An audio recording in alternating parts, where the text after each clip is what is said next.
The life expectancy of somebody in Nigeria, life expectancy means how long, the average age at which a Nigerian male will live, I would say the one for female too, is 51.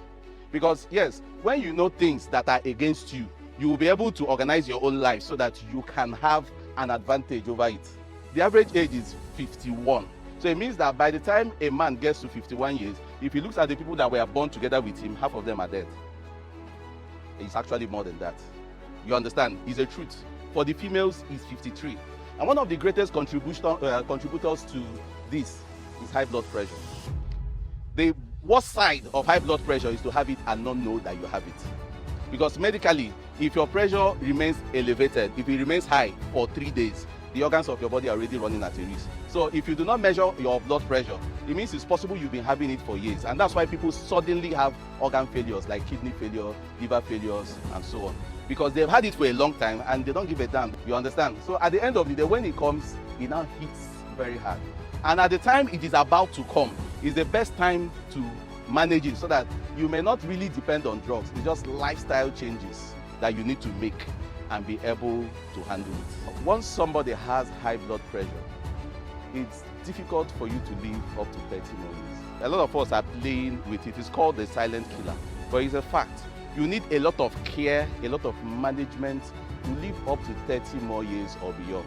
Sometimes it's good to know why you need to listen to something so that you can take it seriously.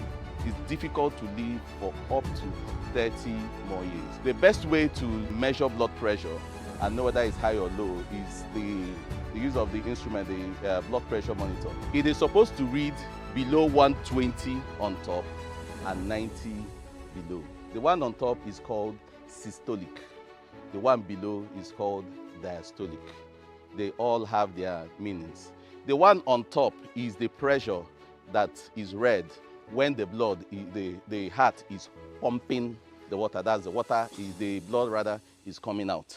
The one under is the pressure in between two pumps. One of the things they measure is how likely somebody can have a stroke or a heart attack. If the lower reading increases by 10, it means that the risk has doubled.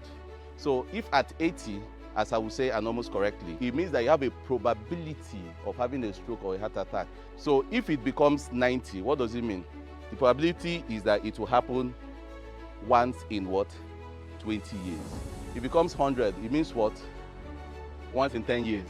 And if it becomes 110, in 5 years. 120. So you see why when it begins to reach that upper region, they begin to take it a lot more seriously. So we're going to look at things that contribute to high blood pressure, and then we'll also take a look at the things we need to do to be able to handle it well. Number one is gene. So it's normal, it's known that Africans, we are considered a high-risk people. So it's usually inherited. Another thing is age. The higher the age, the more likely it will be. So most people do develop it between the age 30 and age 50. But in these days, there are people who have it even in their 20s. I've even seen teenagers that have high blood pressure. Females have a little bit of an advantage. Then obesity. You know, there's something called BMI.